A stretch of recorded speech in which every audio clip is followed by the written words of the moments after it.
വീണ്ടും ഒരു വർഷക്കാലം. രചന കർണൻ സൂര്യപുത്രൻ. അവതരണം ഷാഹുൽ മലയിൽ. Editing Faisal C Ennunjeri. രാവിലെ ഉറക്കമുണർന്ന് ലുങ്കി അരയിൽ ചുറ്റി ജിതിൻ അടുക്കളയിലേക്ക് നടന്നു. അവിടെ ചപ്പാത്തിക്ക് മാവ് വഴക്കായിരുന്ന സുജാത അവനെ ഒന്ന് അടിമുടി നോക്കി. സാറ് എണീറ്റോ? എന്താ ഇത്ര രാവിലെ? ഒരു പെണ്ണുകാണലുണ്ട്. ആർക്ക്? നിന്റെ അച്ഛനോ? അവരവന്റെ നേരെ തിരിഞ്ഞു നിന്നു. എന്ന് മുതലാടാ നീ എന്നോട് കള്ളം പറഞ്ഞു തുടങ്ങിയത്? ഞാനോ? ചേക്ക അഭിനയിക്കല്ലേ, തലയടിച്ച് പൊളിക്കും ഞാൻ. അവർ ചപ്പാത്തിക്കോലെ ഓങ്ങി. നീ ഇന്നലെ കുടിച്ചിരുന്നു അല്ലേ? ജിതിൻ പരിങ്ങി. ആര് പറഞ്ഞു? നിന്റെ അച്ഛൻ കുഴിന്ന് എണീറ്റോന്ന് പറഞ്ഞതാ. എന്റെ അമ്മേ ഒന്നടങ്ങ്. കൊച്ചു വെളുപ്പംകാലത്ത് എന്നോ മരിച്ചുപോയ അച്ഛനെ ഇതിലേക്ക് വലിച്ചിട്ടുണ്ട്. അവൻ സുജാതയുടെ രണ്ട് തോളിലും പിടിച്ച് സ്റ്റൂളിലിരുത്തി. എന്നിട്ട് നിലത്തിരുന്ന് അവരുടെ മടിയിൽ തലവെച്ച്. അമ്മ സോറി, പറ്റിപ്പോയി, ഇനി ഉണ്ടാവില്ല. ഓ, എന്തായിരുന്നു നേരത്തെ പെർഫോമൻസ്? മമ്മൂട്ടിയും മോഹൻലാലും തോറ്റു. ശ്വാസം പോലും എടുക്കാതെ അകത്തേക്ക് വരുന്നു. കുളിയും കഴിഞ്ഞ് നേരെ ചെന്ന് ടൈഗർ ബാം ഒരു ഇഞ്ച് കണത്തിൽ നെറ്റി പൂശുന്നു. ചോദിച്ചപ്പോ തലവേദനയാണെന്ന് അല്ലേ? ഞാൻ കേൾക്കുമെന്ന് പേടിച്ചേ ബാത്റൂമിൽ വെള്ളം തുറന്നു വെച്ച് ഛർദ്ദിച്ചൊക്കെ നല്ല ഐഡിയ ആയിരുന്നു. പക്ഷേ അത് വൃത്തിയാക്കാൻ നീ മറന്നുപോയി. നാറിയിട്ട് അതിനുള്ളിൽ കയറാൻ വയ്യ. അടിപൊളി, മിടുക്കി. പോലീസ് ചേർന്നുണ്ടായിരുന്നോ? എന്താ ബുദ്ധി? സുജാതാവിന്റെ ചെവി പിടിച്ച് തിരുമ്മി. നിന്റെ മുഖഭാവം ഒന്ന് മാറിയാ ഞാൻ കണ്ടുപിടിക്കും. എന്നോട് കള്ളം പറയരുത്. കുടിക്കാൻ മാത്രം എന്താ നിന്റെ പ്രശ്നം? ഏയ് ഒന്നുമില്ലമ്മേ. ശരി, പറയാൻ ഇഷ്ടമല്ലെങ്കിൽ വേണ്ട. പക്ഷേ പണ്ടൊക്കെ നീ എല്ലാം എന്നോട് പറയുമായിരുന്നു. ഇപ്പോൾ ഒരുപാട് മാറി, അഭിനയിക്കാൻ വരെ പഠിച്ചു. അവരവൻ്റെ മുടിയിഴകളിലൂടെ പതിയെ വിരലോടിച്ചു. കഴിഞ്ഞതൊക്കെ മറക്കാൻ പറയുന്നത് മണ്ടത്തരാണെന്ന് എനിക്കറിയാം. എന്നാലും അതിന് ശ്രമിച്ചുകൂടാ നിനക്ക്? അമ്മ, ഞാൻ ശ്രമിക്കുന്നുണ്ട്. ജിതിൻ മുഖമേർത്തി അമ്മയെ നോക്കിയും ചിരിച്ചു. ശ്രമിക്കുന്നുണ്ട്. അമ്മ പേടിക്കണ്ട. നഷ്ടങ്ങളോർത്ത് കള്ളുടിച്ചാൽ നശിക്കാനൊന്നും എനിക്ക് ഉദ്ദേശമില്ല. ഒരു ഫ്രണ്ട് ഗൾഫിൽ പോകുന്നുണ്ട്. അതിൻ്റെ പോയ ചെറിയൊരു പാർട്ടി. ഒഴിഞ്ഞു മാറാൻ പറ്റില്ല. ആഹാ, അപ്പൊ ഇത്രയും ദൂരം കുടിച്ചിട്ടാണോ വണ്ടി ഓടിച്ചേ? ഏയ് അല്ലമ്മേ, ഞാൻ യാസിറിനെ വിളിച്ചു. അവനാ ബൈക്ക് ഓടിച്ച്. നിങ്ങളെ മോൻ എണീറ്റാ? മുറ്റെന്ന് ഉറക്കിയുള്ള ചോദ്യം കേട്ടു. പറഞ്ഞ് നാക്കെടുക്കുമ്പോ എത്തിയല്ലോ. ഇവന് 100 ആയിസ. കേറി വാടാ. സുജാത ചിരിയോടെ എഴുന്നേറ്റ് ചപ്പാത്തി ഉണ്ടാക്കാൻ തുടങ്ങി. യാസിർ അകത്തേക്ക് കടന്നു വന്നു. ഇന്നെന്താ സ്പെഷ്യല്? ചപ്പാത്തിയാ. അടിപൊളി, വേഗം ഉണ്ടാക്കി. നല്ല വിശപ്പ്. അതെന്താടാ, നിന്റെ വീട്ടിലെ ഗ്യാസ് തീർന്നോ? ജിതിൻ എഴുന്നേറ്റ് ലുങ്കി മുറുക്കിയെടുത്തു.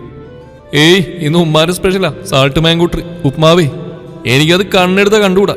വേറെന്തെങ്കിലും ഉണ്ടാക്കിക്കൂടെന്ന് ചോദിച്ചു പോയാ അപ്പ തുടങ്ങും പെണ്ണ് കെട്ടാതെയുള്ള പരാതി പറച്ചില്. മൈമൂന പറയുന്നതിലും കാര്യമില്ലേടാ. സുജാത അവന്റെ നേരെ തിരിഞ്ഞു. നിനക്കൊക്കെ വയസ്സ് എത്രയായി? നിന്റെ കൂടെ പഠിച്ചവരൊക്കെ പെണ്ണും കെട്ടി കുട്ടികളായി. ഇനി ഇവിടുന്ന് തുടങ്ങിക്കോ. വീട്ടിൽ നിന്ന് സൗകര്യം കിട്ടാനിട്ടാ ഇങ്ങോട്ട് വന്നു. ഇവിടെ യാസിർ ഒരു പ്ലേറ്റ് എടുത്ത് അവർക്ക് കൊടുത്തു. കെട്ടിയാൽ മാത്രം പോരല്ലോ, അവളെ പോറ്റണ്ടേ? ഈ പെയിന്റ് പണിക്കൊക്കെ പോയി കിട്ടുന്നോണ്ട് എന്താവാനാ? ദേ ഇപ്പൊ തന്നെ നോക്ക്, മഴ കാരണം 2 ദിവസമായിട്ട് വെറുതെ ഇരിക്കുക. എന്നിട്ട് ലോകത്തുള്ള പെയിന്റർമാരെല്ലാം പെണ്ണ് കിട്ടാതെ ഒറ്റത്തടിയായി ജീവിക്കാണല്ലോ. ഒന്ന് പോടാ. സുജാത ചപ്പാത്തി പ്ലേറ്റിലേക്ക് ഇട്ടു. അതിൽ തന്നെ കറി ഒഴിച്ച് അവർ നൽകി. നീ പണിയെടുക്കുന്ന കാശുകൊണ്ടൊന്നല്ലല്ലോ അവിടെ ചെലവഴിയുന്നത്. ഹംസക്ക് ഈ പ്രായത്തിൽ അന്തസ്സായിട്ട് മീൻ കച്ചവടം നടത്തുന്നുണ്ട്. ആകെയുള്ള അനിയത്തി ഭർത്താവിൻ്റെ കൂടെ ബഹ്റൈനിലും. അവൾക്ക് അവിടെ ജോലിയുള്ളതുകൊണ്ട് ഇടയ്ക്ക് മൈമൂനൊക്കെ പൈസ കൊടുക്കാറുമുണ്ട്. ഇനി പണിയാണോ നിനക്ക് പ്രശ്നം? പെയിന്റ് പണി ഇല്ലാത്തപ്പോൾ ഹംസാക്കിയെ സഹായിച്ചൂടെ നിനക്ക്? ഏയ്, അത് ശരിയാവില്ല. അതെന്താടാ, കുറച്ചിലാണോ? മീൻ കച്ചവടം മോശം തൊഴിലൊന്നല്ല. കാര്യമൊന്നുമല്ലമ്മേ. ജിതിൻ വെളിച്ചെണ്ണ കുപ്പിയെടുത്ത് കുറച്ച് തലയിൽ തേച്ച് പിടിപ്പിച്ചു. ഇവന്റെ വാപ്പ ഇവൻ അങ്ങോട്ട് അടുപ്പിക്കില്ല. മീൻ വാങ്ങാൻ വരുന്ന പെണ്ണുങ്ങൾ ചിരിച്ചു കാണിച്ചാ ഇവൻ 1 കിലോയുടെ പൈസക്ക് 2 കിലോ തൂക്കി കൊടുക്കും. ആണോടാ? സുജാത ചിരിയോടെ യാസറിനെ നോക്കി. ഒന്ന് പോയടാ, അതൊക്കെ നാട്ടുകാർ തെണ്ടികൾ വെറുതെ ഉണ്ടാക്കിയ കഥയാ. അല്ല, എന്റെ പ്രായം തന്നെയല്ല അമ്മയുടെ പുന്നാര മോൻ. ആദ്യം ഇവനെ കെട്ടിക്ക്. ഇവിടുത്തെ കല്യാണ സദ്യ കഴിച്ചിട്ട് മതി എന്റെ വീട്ടിലെ ബിരിയാണി. സുജാതയുടെ ചിരിമാഞ്ഞു. ആ മുഖത്ത് സങ്കടം നിറഞ്ഞു. ജിതിന്റെയും ഭാവമാറ്റം കണ്ടപ്പോൾ യാസറിന്റെ മുഖം വിളറി. സോറി, ഞാൻ പെട്ടെന്ന് ഓർക്കാതെ. പോട്ര, സാരല്ല. ജിതിൻ ചിരിക്കാൻ ശ്രമിച്ചു. നീ കഴിക്ക്, ഞാൻ കുളിച്ചിട്ട് വരാം. അവൻ കുളിമുറിയിലേക്ക് നടന്നു. ഞാനൊരു മണ്ടന, വെറുതെ രാവിലെ തന്നെ ഓരോന്ന്. യാസിർ നെറ്റിയിലിടിച്ച്. സോറി അമ്മേ. അവൻ കുറ്റബോധത്തോടെ സുജാതയെ നോക്കി. അത് വിട് മോനെ, നീ മനഃപൂർവ്വം പറഞ്ഞല്ലെന്ന് എനിക്കും അറിയാം. അവനെ കുറച്ചെങ്കിലും മാറ്റിയെടുത്തത് നീയാ. ഈ പാവം സംസാരിക്കുകയും ചിരിക്കുകയൊക്കെ ചെയ്യുന്നുണ്ട്. പക്ഷേ ആ മനസ്സ് വിങ്ങിപ്പൊട്ടുന്ന എനിക്ക് കാണാം. ഞാൻ അവൻ്റെ അമ്മയല്ലേ? അവരുടെ കണ്ണുകൾ നിറഞ്ഞു. എനിക്കാകെയുള്ളത് അവനാ. മരിക്കും മുമ്പ് അവൻ്റെ അച്ഛൻ പറഞ്ഞ ഒരേ ഒരു കാര്യം മോൻ്റെ ആഗ്രഹങ്ങളെല്ലാം നടത്തി കൊടുക്കണമെന്നാ. പക്ഷേ അവൻ ആഗ്രഹിച്ചൊന്നും കിട്ടിയില്ല. യാസിർ അടുത്ത് ചെന്ന് സുജാതയുടെ തോളിൽ കൈവച്ചു. അമ്മ വിഷമിക്കണ്ട, ഇപ്പം അനുഭവിക്കുന്ന എല്ലാത്തിൽ നിന്നും ഞാൻ അവനെ പുറത്തുകൊണ്ട് വരും. ഈ പ്രശ്നങ്ങളെല്ലാം മാറുന്ന ഒരു ദിവസം ഉടനെ ഉണ്ടാവും. സുജാത ഒരു നെടുവീർപ്പോടെ കണ്ണുകൾ തുടച്ചു. നീ കഴിക്കും മോനെ. അതെ, ഇന്നലത്തെ മീൻകറി ഇരിപ്പുണ്ടാ? യാസിർ വിഷയം മാറ്റാൻ ശ്രമിച്ചു. ആ, കുറച്ച് കാണും. ആഹാ, എന്നിട്ടാണോ ഈ ബാജിക്കറി ഒഴിച്ച് എൻ്റെ ചപ്പാത്തി നശിപ്പിച്ച് ഇങ്ങെടുക്ക്? അവൻ സ്റ്റൂൾ നീക്കിയിട്ടിരുന്നു. കുറച്ച് കഴിഞ്ഞപ്പോൾ ജിതിന് കുളി കഴിഞ്ഞെത്തി ആഹാരം കഴിക്കാൻ തുടങ്ങി. രണ്ടെണ്ണോ രാവിലെ എങ്ങോട്ട് പോകാനാ പ്ലാന്?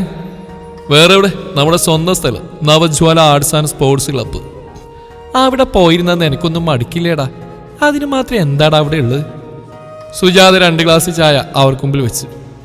ക്യാരംസ് കളിക്കാം, എന്നെപ്പോലെ ബുദ്ധിയുള്ളവർക്ക് ചെസ് കളിക്കാം, പുഴയിലൂടെ വരുന്ന തണുത്ത കാറ്റേറ്റ് പത്രം വായിക്കാം, അതിനു മുമ്പിലെ ഗ്രൗണ്ടിൽ ഫുട്ബോൾ കളിക്കാം. ഇതിലൊന്നും താല്പര്യമില്ലാത്തവർക്ക് നിങ്ങൾ കുടുംബശ്രീ മീറ്റിങ്ങിന് പോയാൽ ചെയ്യുന്ന പോലെ പരദൂഷണത്തിൽ തുടങ്ങിയ വഴക്കിൽ ഇടിയിൽ അവസാനിപ്പിക്കാം. ഇത്രയൊക്കെ പോരെ? എല്ലാം കഴിഞ്ഞ് രാവണിയേട്ടൻ്റെ കടയിൽ കയറി നല്ല ചൂട് ബോണ്ടയും ചായയും കഴിക്കുമ്പോൾ കിട്ടുന്ന ആ ഒരു സുഖം, ആഹാ, അതൊന്നും അമ്മക്ക് പറഞ്ഞാൽ മനസ്സിലാവില്ല. നിന്റെ ഉമ്മ പറഞ്ഞല്ലോ നീ സിഗരറ്റ് വലിക്കാറുണ്ടെന്ന്, സത്യമാണോടാ? സുജാത ദേഷ്യത്തോടെ അവനെ നോക്കി. ആ ആരോപണം ഞാൻ ശക്തമായി നിഷേധിക്കുന്നു. യാസർ മേശയിലൊന്ന് ഇടിച്ചു. നിന്റെ ചുണ്ട് കണ്ടാൽ അറിയാം, ചുണ്ടൊക്കെ കറുത്ത് കരിവണ്ട് പോലെയായി. ആഹാ, അപ്പുറത്തെ വീട്ടിലെ പ്രകാശന്റെ മോള് രശ്മിയുടെ ചുണ്ടും കറുത്തിട്ടാ. അമ്മ അവളോട് സിഗരറ്റ് വലിക്കാറുണ്ടോ എന്ന് ചോദിക്കോ? ആമ്പിള്ളേരുടെ നെഞ്ചത്തേക്കാർ എല്ലാവർക്കും ഭയങ്കര ഉത്സാഹ. അവൻ കഴിച്ചെഴുന്നേറ്റു. കൂടെ ജിതിനും. രണ്ടുപേരും കൈ കഴുകി പുറത്തിറങ്ങി. യാസിർ ബൈക്കൊന്ന് കുലുക്കി നോക്കി. ആ, വൈകുന്നേരം വരേക്കുള്ളുണ്ട് സ്വയം പറഞ്ഞുകൊണ്ട് അവൻ ബൈക്ക് സ്റ്റാർട്ട് ചെയ്തു. ജിതിൻ പുറകിൽ കയറി. യാസിറേ, ഒരു മിനിറ്റ്. സുജാത അകത്തുനിന്ന് വിളിച്ചു പറഞ്ഞു. കുറച്ച് സമയത്തിനുള്ളിൽ ഏതാനും 100 രൂപ നോട്ടുകളുമായി മുറ്റത്തേക്ക് വന്നു. ഇതെന്തിനാ? എന്തെങ്കിലും വാങ്ങണോ? വച്ചോ, നിന്റെ കയ്യിലൊന്നും ഉണ്ടാവില്ലെന്ന് എനിക്കറിയാം. വേണ്ട, നാളെ മുതൽ പണിയുണ്ട്. പിന്നെ ചായ കുടിക്കാനുള്ള പൈസക്ക് ചിത്തൂൻ്റെ കയ്യിലുണ്ടല്ലോ. അത് സാരമില്ല, ഇത് വെച്ചോ, എൻ്റെ ഒരു സന്തോഷത്തിന്. അവർ ചിരിച്ചു. പിന്നെ ആകാശത്തേക്ക് നോക്കി. പോകുന്നെങ്കിൽ വേഗം പോ, മഴ വരുന്നുണ്ട്. ഉച്ചയ്ക്ക് കഴിക്കാനാകുമ്പോൾ വരുമോ? ഇല്ല, ഇന്നിവൻ അവിടെ ഫുഡ്. ഉമ്മ നാളെ നെയ്ച്ചോറും ബീഫും ഉണ്ടാക്കുന്നുണ്ട്. യാസിർ ബൈക്ക് മുന്നോട്ടെടുത്തു. മഴയിൽ നനഞ്ഞു കുതിർന്ന നാട്ടുവഴിയിലൂടെ ആ ബൈക്ക് മുന്നോട്ട് നീങ്ങി. ജിതിന്റെ വീടിന്റെ 2 പറമ്പ് അപ്പുറമാണ് യാസിറിന്റെ വീട്. ഈ രണ്ടുപേരും കുട്ടിക്കാലം മുതൽ ആത്മസുഹൃത്തുക്കളാണ്. വീട്ടുകാരും നല്ല അടുപ്പം. യാസിറിന്റെ വാപ്പയുടെ കൂട്ടുകാരനായിരുന്നു ജിതിന്റെ അച്ഛൻ ഭാസ്കരൻ. അവൻ 5ാം ക്ലാസ്സിൽ പഠിക്കുമ്പോഴാണ് അസുഖം ബാധിച്ച് അച്ഛൻ മരിക്കുന്നത്. അതിനുശേഷം എല്ലാം അമ്മയാണ്. ഭർത്താവ് മരിച്ച ശേഷം സുജാത തയ്യൽ പണി ചെയ്ത് ഒരുപാട് കഷ്ടപ്പെട്ടാണ് മകനെ വളർത്തിയത്. ബന്ധുക്കളും തിരിഞ്ഞു നോക്കാതിരുന്ന ആ സമയത്ത് അവർക്ക് എല്ലാത്തിനും ഓടിയെത്തിയിരുന്നത് യാസിറിന്റെ വാപ്പ ഹംസയും ഉമ്മ മൈമൂനയുമാണ്. അമ്മയെ സഹായിക്കാൻ വേണ്ടി പഠിക്കുന്ന കാലം തൊട്ടേ ജിൻ തന്നാൽ കഴിയുന്ന ജോലികൾക്ക് പോകുമായിരുന്നു. ഡിഗ്രി കഴിഞ്ഞതോടെ പഠനം ഉപേക്ഷിച്ചു. ആദ്യം ജീപ്പ്, പിന്നെ ടിപ്പർ, കുറച്ചുനാൾ ബസ്സിൽ ഡ്രൈവർ. അത് കഴിഞ്ഞ് ഹംസയുടെ കൂട്ടുകാരൻ വഴി ഗൾഫിലേക്ക്. അമ്മയെ പിരിഞ്ഞിരിക്കാൻ വയ്യാത്തതിനാൽ 2 വർഷത്തിന് ശേഷം അത് അവസാനിപ്പിച്ച് തിരിച്ചു വന്നു. പിന്നെ ആ നാട്ടിലൂടെ ടൗണിലേക്ക് പോകുന്ന പ്രൈവറ്റ് ബസ്സിൽ ഡ്രൈവറായി. ബസ്സിൽ നിന്ന് ലീവാണെങ്കിൽ യാസറിന്റെ കൂടെ പെയിന്റ് പണിക്ക് പോകും. പ്രകൃതി രമണീയമായ ഒരു നാടായിരുന്നു അത്. പുഴകളും മലകളും തണുത്ത കാറ്റുമൊക്കെയുള്ള സുന്ദരമായ സ്ഥലം. യാസറിന്റെ വീട്ടിൽ നിന്നും കുറച്ച് മുന്നോട്ട് പോയാൽ പുഴയാണ്. പിന്നെ ഒരു ചെറിയ പലചരക്കടയും ചായക്കടയും. അതിന്റെ ഒരു വശത്ത് ഗ്രൗണ്ട്, മറുവശത്ത് അക്കരയ്ക്ക് പോകാൻ അധികം നീളമൊന്നുമില്ലാത്ത പാലം. അവിടെയാണ് റേഷൻ കടയും പോസ്റ്റ് ഓഫീസും സഹകരണ ബാങ്കും മൃഗാശുപത്രിയും സ്കൂളും ഒക്കെ ഉള്ളത്. സുജാത അവിടെ ഒരു കടമുറി വാടകയ്ക്കെടുത്ത് തയ്യൽ ഷോപ്പ് നടത്തിയിരുന്നു. ഇപ്പോൾ അത് നിർത്തി വീട്ടിൽ വെച്ച് തയ്ച്ചു കൊടുക്കുന്നുണ്ട്. ആ ഭാഗത്ത് ഇവിടെ ഉള്ളതിനേക്കാൾ ഒരുപാട് വീടുകളൊക്കെയുണ്ട്. ഇപ്പുറത്തേതിനെ അപേക്ഷിച്ച് സാമ്പത്തികമായി മുന്നോക്കം നിൽക്കുന്നവരാണ് അവിടെയൊക്കെ. ഈ ഭാഗത്ത് വയലും നെൽകൃഷിയുമൊക്കെ ആണെങ്കിൽ അപ്പുറത്ത് റബ്ബർ തോട്ടങ്ങളും കോറിയുമൊക്കെയാണ്. പാലത്തിലൂടെ 5 മിനിറ്റ് നടന്നാൽ അക്കരെ എത്താം. അവിടെയാണ് ഹംസക്ക് മീൻ കച്ചവടം. നടുവിലൂടെ ഒഴുകുന്ന ചെറിയൊരു പുഴ വേർതിരിച്ച ഒരേ നാട്. ഗ്രൗണ്ടിൽ കെട്ടിനിന്ന വെള്ളത്തിൽ കുറെ ചെറുപ്പക്കാർ ഫുട്ബോൾ കളിക്കുന്നുണ്ട്. യാസിർ ബൈക്ക് ഒരു തെങ്ങിന്റെ ചുവട്ടിൽ നിർത്തി. പിന്നെ ഒരു സിഗരറ്റ് എടുത്ത് കത്തിച്ച് ആശ്വാസത്തോടെ പുകവിട്ടു. ഹോ, ഇപ്പോഴൊരു സമാധാനായത്. അമ്മയോട് വലിയ ഡയലോഗ് അടിക്കുന്നുണ്ടായിരുന്നല്ലോ നീ. അല്ല പിന്നെ എനിക്ക് ഭക്ഷണം കഴിച്ചു കഴിഞ്ഞാൽ സിഗരറ്റ് നിർബന്ധമാണ് സുജാമയോട് പറയാൻ പറ്റുമോ? എന്നെ ഈ വൃത്തിയായിട്ട് സ്വഭാവം പഠിപ്പിച്ചത് നീയാ? ഞാനോ? പിന്നെ ആര്?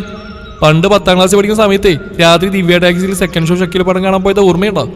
അവിടുന്ന് ഏതൊരു കിളവന്റെ കയ്യിൽ നിന്ന് ബീഡി വാങ്ങി കത്തിച്ച് വലിച്ചും എനിക്ക് തന്നവും നീയാ.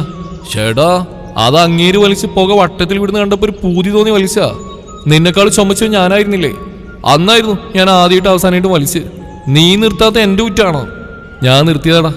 ഇപ്പൊ ഓരോ സൈഡിൽ പണിക്ക് പോകുമ്പോൾ ടെൻഷൻ കാരണം വലിക്കും. ശരിയാ, നീയാളുടെ എഞ്ചിനീയർ. ഒന്ന് പോടാ. എഞ്ചിനീയർക്ക് ഇത്രയും ടെൻഷൻ ഉണ്ടാവില്ല. ഓരോരുത്തരെ പണി കൂട്ടിയിട്ട് പോകും. അമാർ കാണിച്ചു കൂട്ടുന്നതിന് വീട്ടുകാരുടെ തെറി എനിക്കും. യാസിർ മൊബൈലെടുത്ത് ഇൻസ്റ്റാഗ്രാം തുറന്നു. പണ്ടൊക്കെ ഇൻസ്റ്റയിൽ ചെറുപ്പക്കാർ മാത്രമായിരുന്നു. ഫ്രൂട്ടിയിലെ എയ്ഡ്സ് രോഗി ബ്ലഡ് കുത്തിക്കയറ്റിയതൊക്കെ ഫോർവേഡ് ചെയ്ത് വിടുന്ന അമ്മമാര് മൊത്തം ഇപ്പൊ ഇൻസ്റ്റയിലാ. പെമ്പിള്ളയുടെ വീഡിയോക്ക് താഴെ ഉമ്മാരുടെ ഉപദേശ കമന്റ് കണ്ട വീട്ടിൽ കയറി തല്ലാൻ തോന്നും. മോനെ യാസിറ്, ഞാനും നീയൊക്കെ അമ്മാമാരായി കഴിഞ്ഞു. എന്ന് 20 വയസ്സുള്ള പ്രായം. യാസിർ ചിരിയോടെ ഓരോ വീഡിയോ ആയി സ്ക്രോൾ ചെയ്യുകയായിരുന്നു. പെട്ടെന്നൊരു പാട്ട്. അവൾ മാഞ്ഞുപോയി നോവിന്റെ തീരങ്ങളിൽ ഞാൻ മാത്രമാ. യാസിർ വേഗത്തിൽ ആ പാട്ട് മാറ്റി. പിന്നെ ജിതിനെ നോക്കി. അവൻ ഫുട്ബോൾ കളിയിൽ ശ്രദ്ധിക്കുന്ന മട്ടിൽ നിൽക്കുകയാണ്. യാസിർ അവന്റെ തോളിലൂടെ കൈയിട്ടു. ജിതു, വർഷം 2 ഇനിയെങ്കിലും. ജിതിൻ സങ്കടത്തോളം ചിരിച്ചു. 2 അല്ല, എത്ര വർഷം കഴിഞ്ഞാലും എനിക്കിതിൽ നിന്നും പുറത്തു വരാൻ പറ്റുമെന്ന് തോന്നുന്നുണ്ടോ നിനക്ക്? യാസിറിന് ഉത്തരവില്ലായിരുന്നു. അമ്മേ, ഉമ്മേ, വാപ്പേ, നിന്നെ ആരെയും വേദനിപ്പിക്കാതിരിക്കാൻ സന്തോഷം അഭിനയിക്കാൻ ഞാൻ ശ്രമിക്കുന്നുണ്ട്. പക്ഷേ കഴിയുന്നില്ലടാ.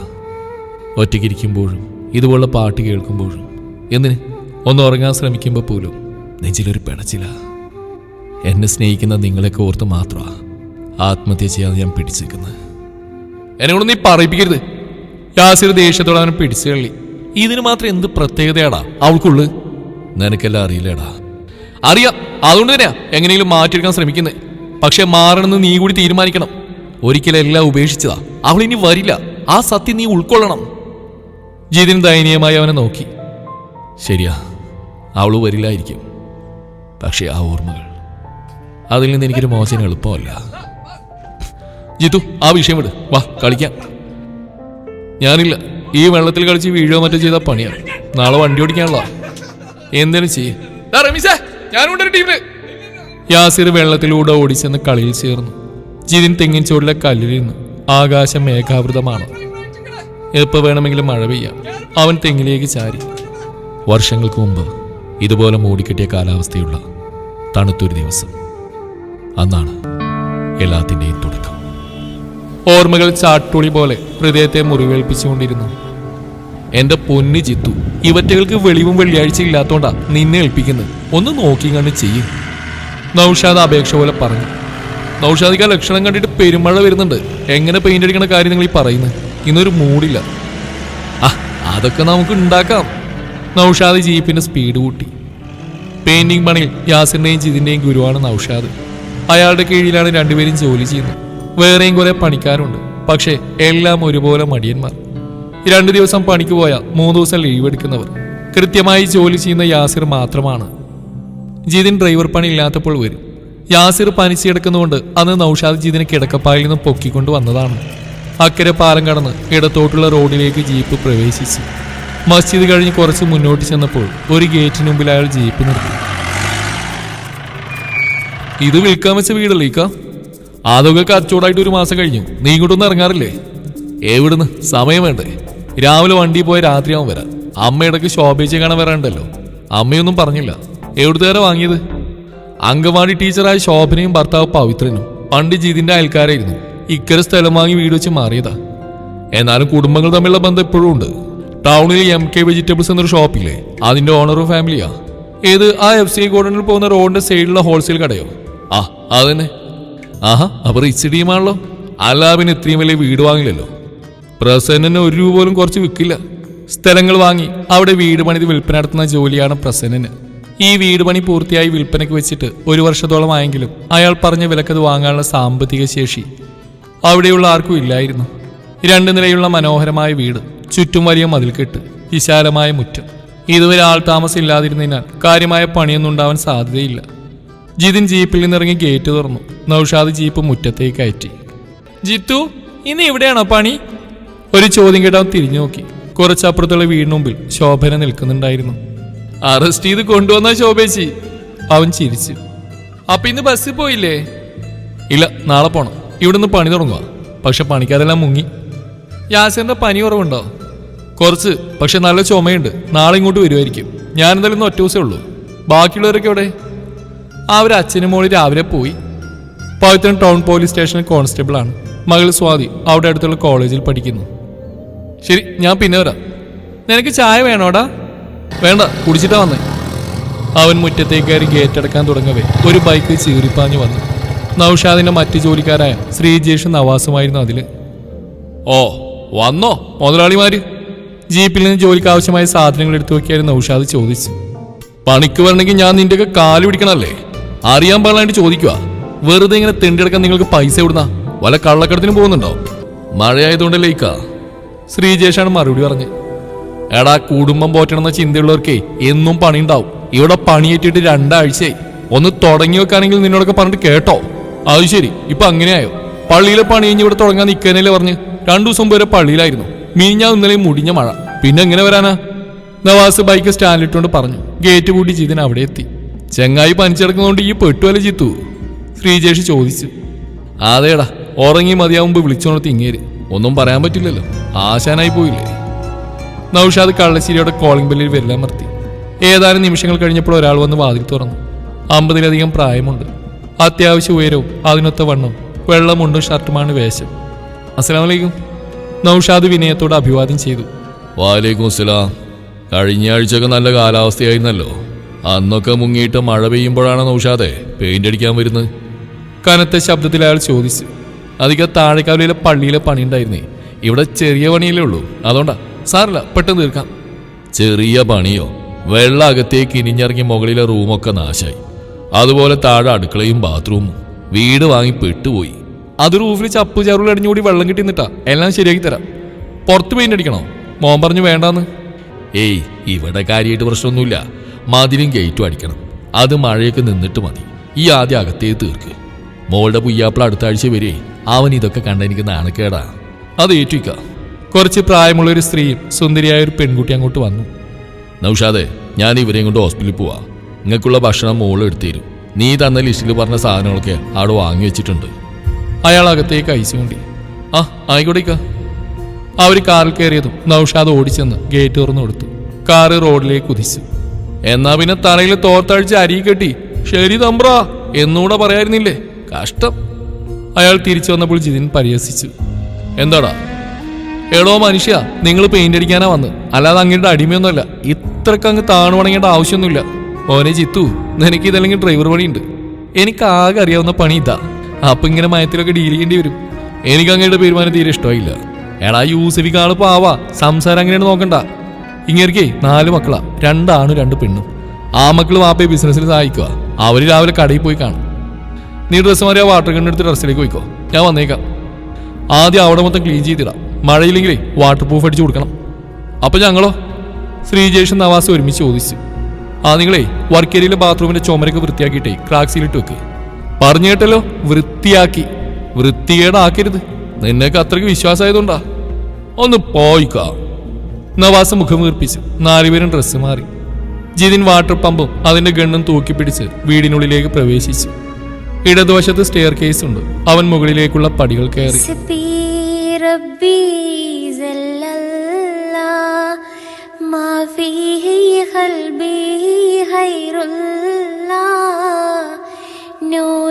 മുഹമ്മദ് സല്ലല്ലാഹു ലാ ഇലാഹ ഇല്ലല്ലാഹ് ലാ ഇലാഹ ഇല്ലല്ലാഹ്. മധുരമായൊരു പെൺസ്വരം. ജിതിൻ ചുറ്റും നോക്കി. മുകളിൽ നിന്നാണ്. ആ ശബ്ദത്തിന്റെ ഉടമയാരാണെന്ന് അറിയാനുള്ള ആകാംക്ഷയിൽ അവൻ വേഗം ചുവടുകൾ വെച്ചു. അവിടെ ഒരു കുഞ്ഞിനെ ചുമലിൽ കിടത്തി അങ്ങോട്ടും ഇങ്ങോട്ടും നടക്കുന്ന പെൺകുട്ടി.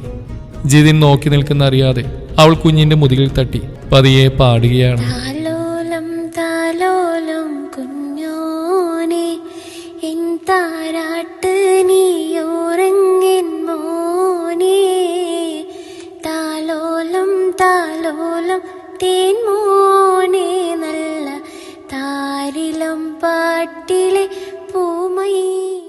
കുഞ്ഞുറങ്ങിയെന്ന് മനസ്സിലാക്കി പിന്നിലേക്ക് തിരിഞ്ഞ അവൾ പുറകിലേക്ക് തിരിഞ്ഞപ്പോൾ അവിടെ പാട്ടിൽ മതിമറന്ന് നിൽക്കുകയായിരുന്ന ജിതിനെ കണ്ട് ഞെട്ടിപ്പോയി. എന്താ അവൾ ചോദിച്ചു. അപ്പോഴാണ് ജിതിന് പരിസരബോധം വന്നത്. അത് ടെറസിൽ. ജിതിൻ പരിങ്ങി. അവന്റെ ഭാഗ്യത്തിന് ആ സമയം നൗഷാദ് അവിടെ എത്തി. ആഹാ, ആമി മോൾ ഉണ്ടായിരുന്നു. ക്ലാസ്സിന് പോയില്ലേ? ഇല്ല. അവളുടെ മുഖത്തെ പേടി മാറി. പകരം അവിടെ ഒരു പുഞ്ചിരി വിടുന്നു. ഇന്ന് ഇവരെ നോക്കാൻ ആളില്ലല്ലോ, അതുകൊണ്ട് പോയില്ല. ജിതിൻ അവളെ ഇമച്ചിമാതെ നോക്കുകയാണ്. എന്തൊരു സൗന്ദര്യം! മീൻ പിടക്കുന്ന മിഴികളെന്നൊക്കെ വായിച്ച് കേട്ടിട്ടേയുള്ളൂ. ഇപ്പോഴാണ് നേരിൽ കാണുന്നത്. അത്രയ്ക്കു ഭംഗിയുള്ള കണ്ണുകൾ. ഏകദേശം അവൻ്റെ നെഞ്ചിനോളം മാത്രമേ ഉയരമുള്ളൂ. കടുന്നീല നിറമുള്ള ടോപ്പും വെള്ള ലെഗിൻസുമാണ് ധരിച്ചിരിക്കുന്നത്. കഴുത്തിൽ വീണ് കിടക്കുന്ന ഷാൾ അവൾ വേഗം തലയിലേക്ക് എടുത്തിട്ടു. വെണ്ണക്കല്ലിൽ കുത്തിയെടുത്ത ശില്പം പോലെയുള്ള ശരീരം. എന്നാ ശരി, ഞങ്ങൾ പണിയെടുക്കട്ടെ. ആ ജനലും തുറക്കണേ. മുകളിൽ നിന്ന് ഇതിന്റെ വയറിറക്കണം. ആ പ്ലഗ് പോയിന്റിൽ കുത്താനാ. നൗഷാദ് ജിതിനെയും കൂടി ഡോർ തുറന്ന് ടെറസിലേക്ക് ഇറങ്ങി. ഇതാണ് മൂത്ത മോള്? ജിതിന് ശബ്ദം താഴ്ത്തി ചോദിച്ചു. ഏയ്, മൂത്ത് 2 ആമ്പിളേരാ. അത് കഴിഞ്ഞിട്ടുള്ളവളെയാ നേരത്തെ അവിടെ കൂടെ പുറത്തു പോയത്. റിഹാന. ഇത് ഏറ്റവും ഇളയവളാ, ആമിറ. ചേച്ചിയുടെ കുട്ടിയാ ഇവളുടെ കയ്യിലുള്ളത്. ജിതിൻ തലവുലുക്കി. നീ അങ്ങനെ പെമ്പിള്ളയുടെ ഡീറ്റെയിൽസ് ഒന്നും ചോദിക്കാത്താണല്ലോ, എന്തു പറ്റിയടാ? ഏയ്, ഒന്നുമില്ലിക്ക. നല്ല പാട്ട്. അത് ആരാട്ട് പാട്ടല്ലേ? എല്ലാ മുസ്ലിം കുടുംബങ്ങളിലും കുഞ്ഞുങ്ങൾ ഓർക്കാൻ ഇതുപോലെ പാടാറുണ്ട്. അതിനെന്താ ഇത്ര പ്രത്യേകത? അതെനിക്കും അറിയാം. പക്ഷേ ആ ശബ്ദം നല്ല ശബ്ദമായിരുന്നു. ആ ചെക്ക, നീ ഒന്ന് വേഗം പണി തുടങ്ങിക്കേ. ഞാൻ ഈ പ്ലഗ് കുത്തിയിട്ട് വരാം. വെള്ളം ടാങ്കിൽ നിന്ന് എടുക്കാം അല്ലേ? ജിതിൻ യാന്ത്രികമായി മൂളി. അവന്റെ മുമ്പിൽ അപ്പോഴും ആ പെൺകുട്ടിയായിരുന്നു. ആ സ്വരം, വശ്യമായ ആ ചിരി. ആമിറ. പേരിന് പോലും എന്തൊരു ചന്തം. അവൻ പെട്ടെന്ന് വലത് കൈകൊണ്ട് തലയ്ക്ക് പിറകിലൊന്ന് അടിച്ച്. തനിക്ക് എന്താണ് പറ്റിയത്? വായി നോക്കുന്ന സ്വഭാവം ഇല്ലാത്തതാണ്. പിന്നെന്തിന് ഈ പെൺകുട്ടിയെ ശ്രദ്ധിക്കണം? ഉത്തരമില്ല. പക്ഷേ മനസ്സ് ആ പേര് മന്ത്രിച്ചുകൊണ്ടിരുന്നു. ആമി, ആമിറ, ആമിറ, ആമിറ. അത്രയ്ക്ക് ഭംഗിയൊക്കെ ആ പെൺകുട്ടിക്കുണ്ടോ? പ്ലേറ്റിൽ വിളമ്പിയ ചോറിലേക്ക് അറിയൊഴിച്ചുകൊണ്ട് സുജാത ചോദിച്ചു. അത്താഴം കഴിക്കാനുള്ള ഒരുക്കത്തിലായിരുന്നു അമ്മയും മകനും. 1-2 തവണ ഞാൻ ആ കുട്ടിയെ കണ്ടിട്ടുണ്ട്. നീ പറഞ്ഞ അത്രയ്ക്കൊന്നും ഉണ്ടെന്ന് തോന്നുന്നില്ല. ഞാൻ അതല്ല ചിന്തിക്കുന്നേ. ദിവസേന ബസ്സിൽ ഒരുപാട് പെൺപിള്ളേര് യാത്ര ചെയ്യാറുണ്ട്. അവരിൽ ആരെയും ശ്രദ്ധിക്കാതെ എൻ്റെ മോനിത് എന്തു പറ്റി? ജിതിൻ അച്ചാർ ബോട്ടിൽ തുറന്ന് കുറച്ച് തൻ്റെ അവരുടെയും പ്ലേറ്റിലേക്ക് ഇട്ടു. ആ കണ്ണുകൾ, ചിരി, ശബ്ദം, എടുത്തു പറയേണ്ട പെരുമാറ്റമാ. വാപ്പയെ പോലെയല്ല ആ പെണ്ണ്. നീ അവളോട് അതിന് മിണ്ടിയോ? എന്നോടല്ല, നൗഷാദിക്കയോട്. എന്നാലും എനിക്ക് അവളുടെ ചേച്ചിയാ ഇഷ്ടമായത്. കഴിഞ്ഞ ആഴ്ച ഞാൻ ശോഭയുടെ വീട്ടിൽ ചെന്നപ്പോൾ അവൾ കൊച്ചിനെയും കൊണ്ട് ഗേറ്റിൽ നിൽപ്പുണ്ടായിരുന്നു. ആഹാ, അവിടെ പുതിയ താമസക്കാർ വന്ന് അമ്മയും തന്നോട് പറയാതിരുന്നേ? മറന്നു പോയതാടാ. എന്നിട്ട് ബാക്കി കഥ പറ. എന്നിട്ടെന്ന് വൈകിട്ട് പണി കഴിഞ്ഞ് ഞങ്ങൾ ഇറങ്ങി, അത്രയേ ഉള്ളൂ. അവൻ ചോറ് ഉരുളയാക്കി അവരുടെ വായിൽ വെച്ചു കൊടുത്തു. അവർ തിരിച്ചു. അത് പണ്ട് തൊട്ടേയുള്ള പതിവാണ്. പക്ഷേ ഞാൻ തിരിഞ്ഞു നോക്കിയപ്പോൾ അവൾ ആ സിറ്റൗട്ടിൽ നിൽക്കുന്നുണ്ടായിരുന്നു. ഞാൻ നോക്കുന്ന കണ്ടയുടനെ അവൾ ആ ഷോള് തലയിലിട്ടു. അവൾ ആ തട്ടമിട്ട് കഴിയുമ്പോൾ സാറേ, ചുറ്റുള്ളതൊന്നും കാണാൻ പറ്റില്ല. ആ തട്ടത്തിനുള്ളിലെ അവളുടെ മുഖം മാത്രം. സുജാത തവിയെടുത്ത് അവന്റെ പുറം കയ്യിൽ ഒരു അടി കൊടുത്തു. എടാ ചെറുക്ക, തട്ടത്തി മറയത്ത് സിനിമ ഇറങ്ങിയ കാലൊക്കെ മാറി. ഇപ്പൊ തമ്മി തല്ലാനൊരു കാരണം നോക്കി നിൽക്കുന്ന ആളുകൾ ഒരുപാടുണ്ട്. വെറുതെ വയ്യാവലി എടുത്ത് തലയിൽ വെക്കണ്ട. അവന് പ്രേമിക്കാനും ഉമ്മച്ചിക്കുട്ടിയെ മാത്രമേ കിട്ടിയുള്ളൂ. പ്രേമോ? അയ്യേ, അമ്മക്ക് വട്ട. ഇത്രയും സുന്ദരിയായ പെൺകുട്ടി ഈ നാട്ടിലില്ലല്ലോ, അതുകൊണ്ട് പറഞ്ഞതേ ഉള്ളൂ. നീ കണ്ണൂർ നോക്കാത്തോണ്ടാ. ആ ദേവേട്ടന്റെ മൂത്ത മോള് നിമിഷയെ കണ്ടിട്ടുണ്ടോ നീ? എന്തൊരു ഭംഗിയാ. ഈ നാട്ടിൽ അവൾ പഠിക്കാൻ പോണിടത്തൊക്കെ ഒരുപാട് പേര് പിന്നാലെ നടക്കാറുണ്ടത്രേ. നമ്മുടെ യാസർ പറയുന്നുണ്ടായിരുന്നു അവളെല്ലാവരും തമന്നെന്നാ വിളിക്കാറെന്ന്. ആ, അതെന്തുകൊണ്ടാണെന്ന് നമുക്കറിയോ? അവൾ ഏത് ഡ്രസ് ഇട്ടാലും വയറും പൊക്കിളും കാണിക്കും. തമന്ന ഡാൻസിൽ അഭിനയിക്കുന്ന പോലെ. അതുകൊണ്ടാ. അയ്യേ വൃത്തിയേട്ടന്മാര്, നിങ്ങൾ ഇതൊക്കെയാണ് നോക്കുന്നത്. ആ കുരിപ്പ് ഇങ്ങോട്ട് വരട്ടെ, അവന്റെ ചെവി ഞാൻ പൊന്നാക്കും. അത് ശരി, കാണിക്കുന്നത് തെറ്റല്ല, നോക്കുന്നത് തെറ്റല്ലേ? അമ്മ ആള് കൊള്ളാലോ. അവൻ എഴുന്നേറ്റ് കൈ കഴുകി. അമ്മേ, ദയവ് ചെയ്ത് ആമിയെ കുറിച്ച് ഞാൻ പറഞ്ഞൊന്നും യാസിനോട് പറഞ്ഞേക്കല്ലേ. അവനെന്നെ കളിയാക്കി കൊല്ലും. ഇനി കുറേ ദിവസത്തെ ജോലി ഉണ്ടോടാ അവിടെ? ജോലി കുറച്ച് ദിവസത്തേക്കുണ്ട്. ഞാൻ നാളെയും കൂടിയേ ഉള്ളൂ. പിന്നെ ബസ്സിൽ പോകണം.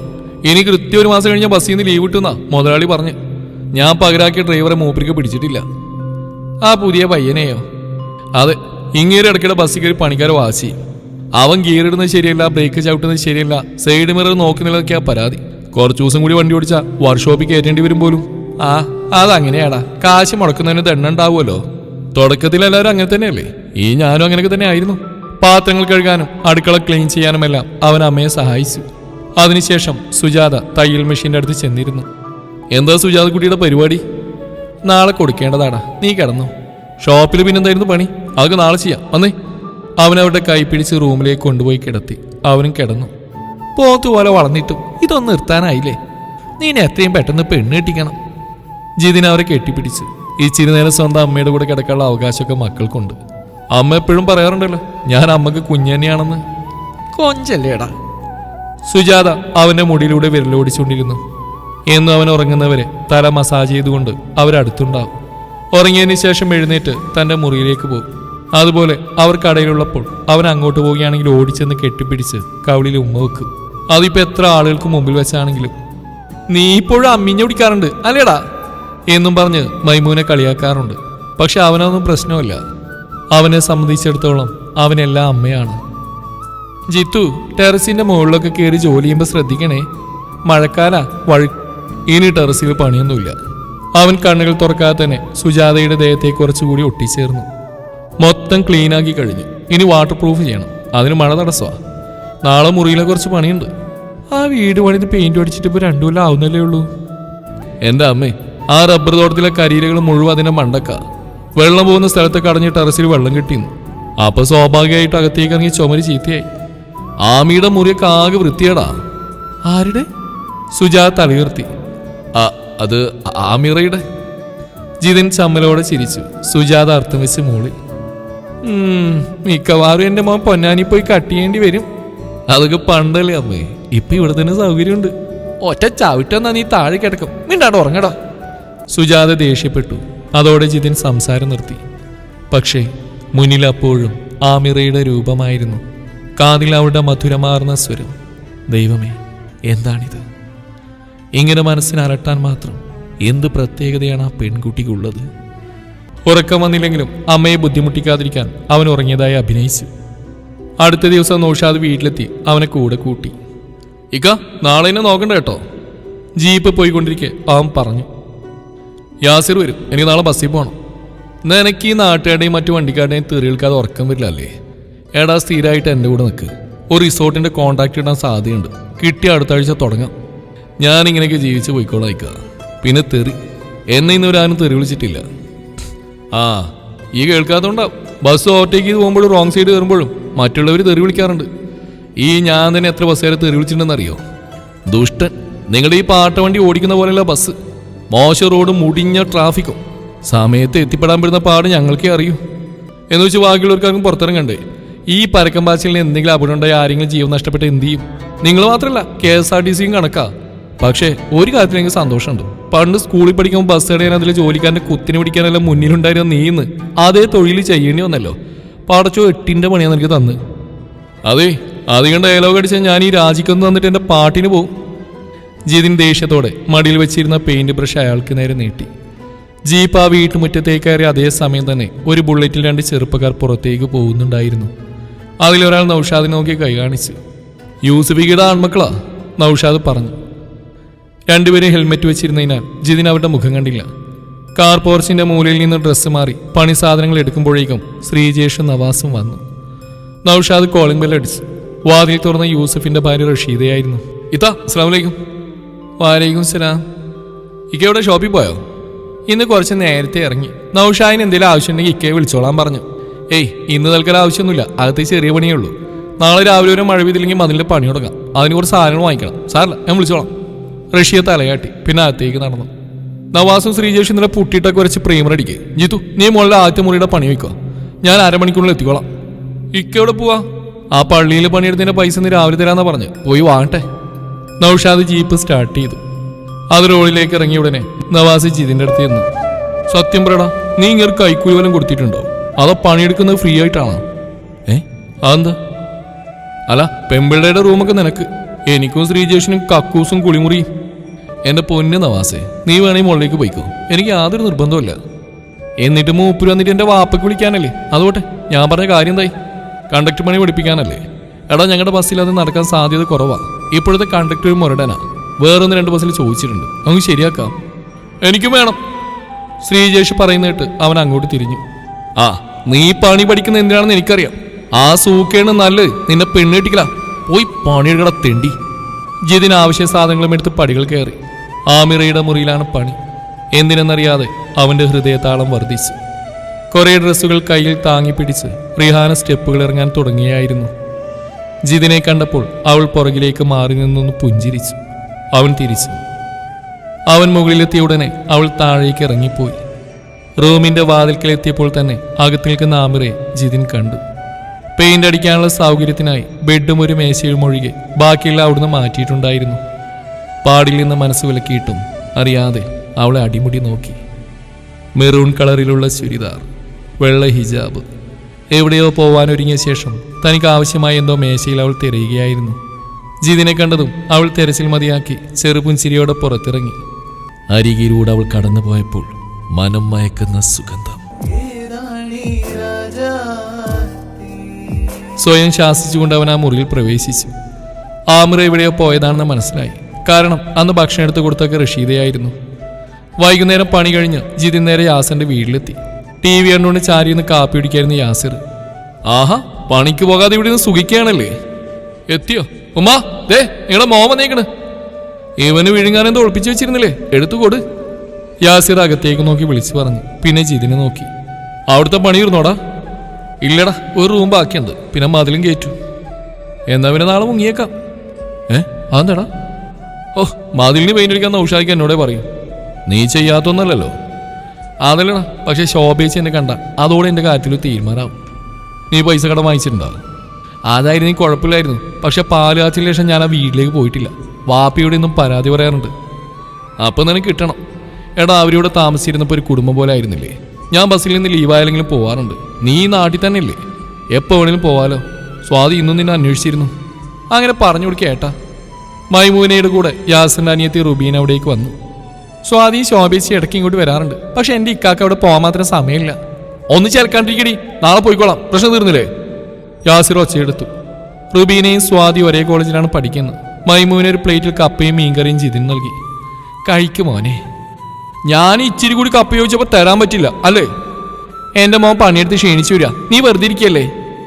ഇവന് അമ്മ അവിടെ എന്തെങ്കിലും ഉണ്ടായി കാത്തിരിക്കുന്നുണ്ടാവും. ഞാൻ സുജാതയോട് പറഞ്ഞിരുന്നു വേണ്ടാന്ന്. നീ നിന്റെ കാര്യം നോക്ക്. അതോടെ യാസിർ ഇറങ്ങി.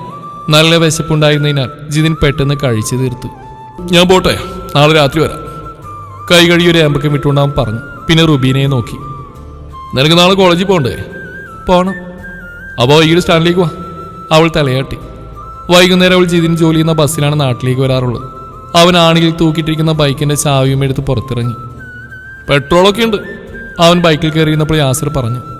അതിന് ഞാനൊന്നും ചോദിച്ചില്ലല്ലോ. ചോദിക്കാതെ തന്നെ നിന്റെ മനസ്സിലെന്താണെന്ന് എനിക്കറിയാം. വണ്ടി എടുത്തുകൊണ്ട് വന്നിട്ട് ഈ തെണ്ടി പെട്രോൾ മൊത്തം തീർത്തോന്നല്ലേ? നീയാണോ നൻപൻ? എങ്ങനെ ഇത്ര കൃത്യമായിട്ട് പറയാൻ കഴിയുന്നു? നിന്റെ ബൈക്ക് നവാസിന് കൊടുത്തിട്ട് എൻ്റേത് ഇങ്ങോട്ട് ഉളുപ്പിലാ കൊണ്ടുവരുമ്പോൾ ഓർക്കണമായിരുന്നു. അവന്റെ പേര് പറഞ്ഞപ്പോഴാ ഒരു കാര്യം ഓർത്ത്. യാസിർ മുറ്റത്തേക്ക് ഇറങ്ങി. അതെ, ആ വീട്ടിൽ 2 കിടിലം പെമ്പിള്ളേരുണ്ടെന്ന് അവൻ പറഞ്ഞല്ലോ, ഉള്ളതാണോ? ശബ്ദം താഴ്ത്തി ആവേശത്തോടെയുള്ള ചോദ്യം. ഞാൻ ശ്രദ്ധിച്ചിട്ടില്ല. ജിതിൻ താല്പര്യമില്ലാത്തവന് മറുപടി കൊടുത്തുകൊണ്ട് ബൈക്ക് സ്റ്റാർട്ട് ചെയ്തു. ആമിറയെ നോക്കി നിന്നൊക്കെ ഇവനോട് പറയുന്നത് ആത്മഹത്യക്ക് തുല്യമാണ്. മോനെ സൂക്ഷിച്ചു പോണേ, മൈമൂന പറഞ്ഞു. എൻ്റെ ഉമ്മ ഓവറാക്കി ചളാക്കല്ലേ. 2 പറമ്പ് അപ്പുറത്തേക്ക് പോകുന്നതിന് അമേരിക്കക്ക് പോകുന്ന ബിൽഡപ്പ് വേണ്ട. യാസിറിന്റെ വാക്കുകൾ കേട്ട് അവൻ ചിരിയോടെ ബൈക്ക് മുന്നോട്ടെടുത്തു. അന്ന് രാത്രി അമ്മയെ കെട്ടിപ്പിടിച്ചുറങ്ങുമ്പോൾ അവൻ അറിഞ്ഞില്ല ഇനി അങ്ങോട്ട് ജീവിതം വഴിമാറാൻ പോവുകയാണെന്ന്. കൃഷ്ണപ്രിയ ബസ് രാവിലെ 8:30 മണിക്ക് ആ കവലയിൽ വന്ന് നിന്നു. ഡ്രൈവിംഗ് സീറ്റിലിരുന്ന ജിതിൻ പുറത്തേക്ക് നോക്കി. സുജാതയുടെ ടൈലറിംഗ് ഷോപ്പിന് മുന്നിൽ കുറെ ബംഗാളികൾ ഇരിക്കുന്നുണ്ട്. കൂമംകുന്നിലെ തോട്ടത്തിൽ പണിക്ക് പോകുന്നവരാണ്. കൃഷ്ണേട്ടന്റെ ചായക്കടയിൽ നല്ല തിരക്കുണ്ട്. ക്വാറിയിലേക്ക് പോകാനൊരുങ്ങി 4-5 ടിപ്പറുകളും റോളരികൾ പാർക്ക് ചെയ്തിട്ടുണ്ട്. ചായ അടിച്ചുകൊണ്ട് കൃഷ്ണൻ ചോദിച്ചു. ഉവ്, ഇതാ സുഖം. ആകെ 2 ട്രിപ്പല്ലേ ഈ കുന്നുമലയും താണ്ടി വരേണ്ടതുള്ളൂ.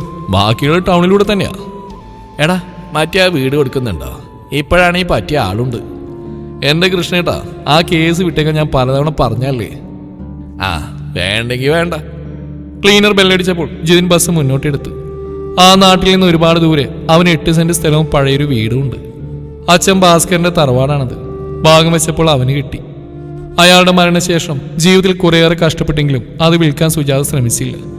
വളർന്നപ്പോൾ ജിതിനും അതിന് തയ്യാറല്ലായിരുന്നു. അച്ഛൻ്റെ ഓർമ്മയ്ക്കായി ആകെയുള്ളത്. വല്ലപ്പോഴും അവനും അമ്മയും അവിടെ പോയി വൃത്തിയാക്കും. ചായക്കടയോടൊപ്പം റിയൽ എസ്റ്റേറ്റിന്റെ പരിപാടിയുമുള്ള കൃഷ്ണൻ ആ സ്ഥലത്തിന് നോട്ടമിട്ടിട്ട് നാളെ ഏറെയായി.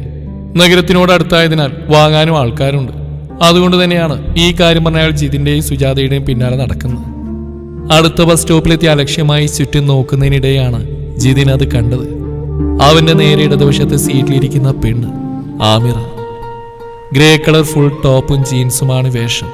ഇവൾ ഏത് ഡ്രസ് ഇട്ടാലും അപാര സൗന്ദര്യാണല്ലോ എന്നവൻ മനസ്സിലോർത്തു. മൈലാഞ്ചി അണിഞ്ഞ നീണ്ട കൈവിരലുകൾക്ക് പോലും എന്തൊരു ഭംഗിയാണ്. മൊബൈൽ സ്ക്രീനിൽ നിന്നും തലയുയർത്തി അവൾ കണ്ടത് തന്നെ നോക്കിയിരിക്കുന്ന ജിതിനെയാണ്. ഇരുവരുടെയും കണ്ണുകൾ തമ്മിലുടക്കി. ഒരു നിമിഷം തന്നെ അവൻ നോട്ടം മാറ്റി. ഒന്ന് ചിരിക്കെങ്കിലും ചെയ്യായിരുന്നു, ആ കുട്ടിയെന്ന് കരുതി കാണും. ഇത്രയും നേരം തന്നെ നോക്കിയിരുന്ന ഒരാൾ പെട്ടെന്ന് വേറെ എവിടെയെങ്കിലും നോക്കിയത് എന്തോ കള്ളത്തിലുണ്ടെന്ന് കരുതില്ലേ? ഇയാളൊരു കോഴിയാണെന്ന് ചിന്തിക്കില്ലേ? മോശം, വളരെ മോശം. എന്താണ് നീ ഇങ്ങനെ ആയിപ്പോയത്? അവൻ സ്വയം ചോദിച്ചുകൊണ്ടിരുന്നു. ഏകദേശം 3/4 മണിക്കൂർ നേരത്തെ യാത്രക്കൊടുവിൽ ആ ബസ് സ്റ്റാൻഡിൽ പ്രവേശിച്ചു. യാത്രക്കാർ ഓരോരുത്തരായി ഇറങ്ങിയാണ്. ഏറ്റവും ഒടുവിൽ മൊബൈൽ ബാഗിലിട്ട് ആമിറ എഴുന്നേറ്റു. ഹലോ, എന്നെ ഓർമ്മയുണ്ടോ? ജിതിൻ ചോദിച്ചു. അവൾ തിരിഞ്ഞ് അവനെ നോക്കി മനോഹരമായി പുഞ്ചിരിച്ചു. ഇന്നലെ വീട്ടിൽ പെയിന്റ് അടിക്കാൻ വന്ന? അത് തന്നെ. എവിടെയാ പഠിക്കുന്നത്? ബസ് സ്റ്റാൻഡിൽ നിന്നും 10 മിനിറ്റ് നടന്നാൽ ആ കോളേജിലെത്താം. അതിനടുത്ത് തന്നെയാണ് റുബീനയും സ്വാതിയും പഠിക്കുന്ന ഗുരുദേവ കോളേജ്. തൻ്റെ ആൾക്കാർ സ്വാതി ഗുരുദേവിലാണല്ലോ, ഒരുമിച്ച് വന്നൂടെ? അറിയാം, പക്ഷെ അവർക്ക് നേരത്തെ എത്തണം. എനിക്ക് ഈ സമയത്ത് വന്നാൽ മതി. വൈകുന്നേരം ബസ് എത്ര മണിക്കാണ് നാട്ടിലേക്ക്? 4:35. സ്വാതി ഉണ്ടാവും, അവിടെ കൂടെ വാ. ആമിറ തലയാട്ടി. പിന്നെ പുറത്തിറങ്ങി. അവൾ നടന്നകലെന്ന് നോക്കി നിൽക്കുകയായിരുന്ന ജിതിന്റെ അടുത്തേക്ക് കണ്ടക്ടർ ബാബു എത്തി. നീ സകല പിള്ളേരിൽ വിളിച്ചു കയറ്റ്, അല്ലെങ്കിൽ നഷ്ടത്തില്ല. എന്നതാണ്ട് പുതിയ താമസക്കാരിയ ബാബു ഏട്ടാ. പക്ഷെ നിന്റെ മട്ടുമാവം കണ്ട അവിടെ നിന്റെ വീട്ടുകാരിയാണ് തോന്നുന്നല്ലോ. ലോകത്തുള്ള പെൺകുട്ടികളുടെ സംരക്ഷണ ചുമതല മുഴുവൻ നീ ഏറ്റെടുത്തിട്ടുണ്ടോ? ഇന്നാൾ ആ ഗുരുദേവിൽ പഠിക്കുന്ന കൊച്ചിനൊരുത്തൻ കമന്റ് അടിച്ചപ്പോ നീ ബസ് സൈഡിൽ നിർത്തി എണീറ്റ് വന്ന് തല്ലി. അതെ, അവളെന്റെ പെങ്ങളാ. മുസ്ലിം കുട്ടിയോ? അതെ, എന്നെ അവളുടെ ഏട്ടൻ യാസിറിനെയും ഒരമ്മ പ്രസവിച്ചിട്ടില്ലെന്നേ ഉള്ളൂ. ഞങ്ങളെങ്ങനെയാ വളർന്ന്. ഞാനായതുകൊണ്ട് 2 ഇടിയിലൊതുക്കി. അവനറിഞ്ഞ നീ വീട്ടിൽ കയറി വെട്ടിയനെ. പിന്നെ സ്റ്റുഡൻസിനെ ബസ്സിൽ കയറ്റുന്ന കാര്യം നമ്മുടെ മുതലാളി വിശ്വട്ടം പറഞ്ഞിട്ടുണ്ട്, ഒരൊറ്റ കുട്ടിയെ ഒഴിവാക്കേണ്ടെന്ന്. വൈകിട്ട് നമ്മുടെ ബസ് പോയി കഴിഞ്ഞാൽ പിന്നെ ആ നാട്ടിലേക്ക് പുറകിൽ വരാനുള്ള 3 KSRTC ബസ്സാ. അതിനുശേഷമുള്ള കൽപ്പന ബസ് നാട്ടിലെത്തുമ്പോൾ 7:30 മണി കഴിയും. ആ ബുദ്ധിമുട്ട് വിശ്വട്ടം നന്നായിട്ട് അറിയാം. പിശുക്കനാണെങ്കിലും മനുഷ്യത്തുള്ളവനാ. നിങ്ങൾ വന്നേ, എന്തെങ്കിലും കഴിക്കാം. അവൻ ബാബുവിന്റെ കൈ പിടിച്ചു വലിച്ച് ബസ്സിൽ നിന്നിറങ്ങി. ആമിറ ജിതിന്റെ ബസ്സിലെ സ്ഥിര യാത്രക്കാരിയായിട്ട് ദിവസങ്ങൾ പിന്നിട്ടു. രാവിലെ അവൾ തനിച്ചാണെങ്കിലും വൈകിട്ട് സ്വാതിയും റുബീനയും ഉണ്ടാവും കൂടെ. മൂവരും കൂട്ടുകാരാവാൻ അധിക നാളൊന്നും വേണ്ടി വന്നില്ല. ജോലി ചെയ്യണമെന്ന ചിന്തയേക്കാൾ ആമിറയെ കാണാമല്ലോ എന്ന സന്തോഷമായിരുന്നു ഓരോ ദിവസവും ഉണരുമ്പോൾ ജിതിന്റെ മനസ്സിൽ. അവളുടെ പിടയുന്ന മിഴികളും ആ ശബ്ദവുമെല്ലാം അവനെ അത്രമേൽ സ്വാധീനിച്ചിരുന്നു. ദിവസവും ഏതാനും വാക്കുകൾ സംസാരിക്കുന്നതിലൂടെ അവളെക്കുറിച്ച് കുറേയൊക്കെ ജിതിൻ അറിഞ്ഞു. സിറ്റിയിൽ തന്നെ ജനിച്ചു വളർന്നൊരു പെൺകുട്ടിയായിരുന്നു ആമിറ. വാപ്പ യൂസഫ് ദീർഘകാലം പ്രവാസിയായിരുന്നു. അതുമടുത്തപ്പോൾ നാട്ടിൽ വന്ന് ഹോൾസെയിൽ വെജിറ്റബിൾ ഷോപ്പ് തുടങ്ങി. വേറെയും കുറേ ബിസിനസ്സുകളുണ്ട്. ആമിറയുടെ ഇക്കമാരാണ് അദ്ദേഹത്തിന്റെ ബലം. ഭാര്യയുടെ അകാല മരണത്തിന് ശേഷം മൂത്ത ഇക്ക വേറെ കല്യാണം കഴിച്ചിട്ടില്ല. ഇത്തയുടെ ഭർത്താവ് സൗദിയിലാണ്. ഇത്തയും അവിടെയായിരുന്നു.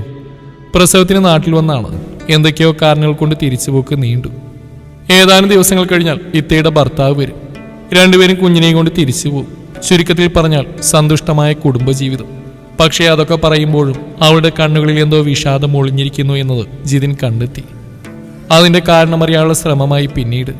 നേരിട്ട് ചോദിക്കാനും വയ്യ, അതിനുള്ള ബന്ധമൊന്നും അവർക്കിടയിലില്ലല്ലോ. അവധി ദിവസങ്ങളിൽ സ്വാതി ആമിറയെയും കൂടി റുബീനയുടെ വീട്ടിലേക്ക് വരും. പക്ഷേ യാസിർ അവളെ കണ്ടിട്ടില്ലായിരുന്നു. റിസോർട്ടിന്റെ പെയിന്റിംഗ് കോൺട്രാക്ട് കിട്ടിയതിനാൽ അവൻ നൗഷാദിന്റെ കൂടെ ദൂരെ ഒരിടത്താണ് താമസം. വല്ലപ്പോഴും മാതാപിതാക്കളെയും സുജാതയും കാണാൻ തോന്നുമ്പോൾ വന്നിട്ട് പോകും.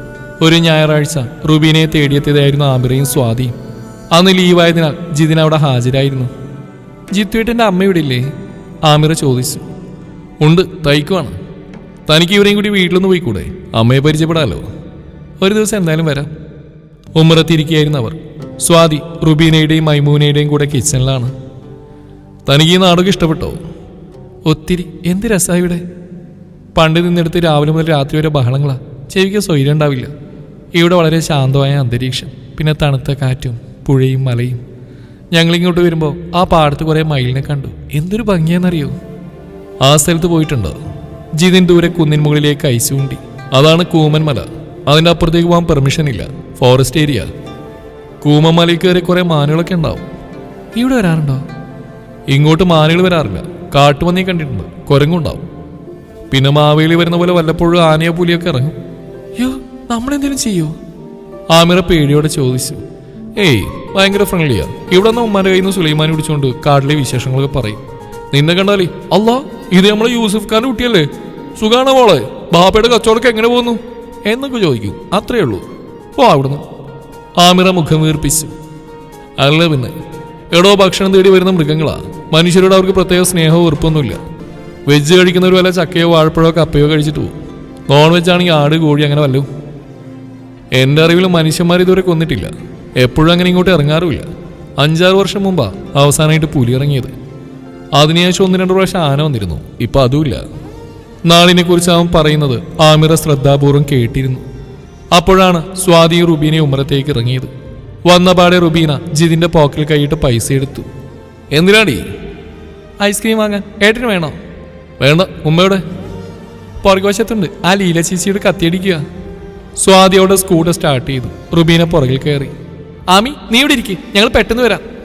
സ്കൂട്ടർ റോഡിലേക്ക് പ്രവേശിച്ചു. അതും നോക്കിയിരിക്കായിരുന്ന ആമിറയുടെ മിഴിക്കോണിലെ നനവ് കണ്ട് ജിതിന് അമ്പരന്നു. എന്തുപറ്റി?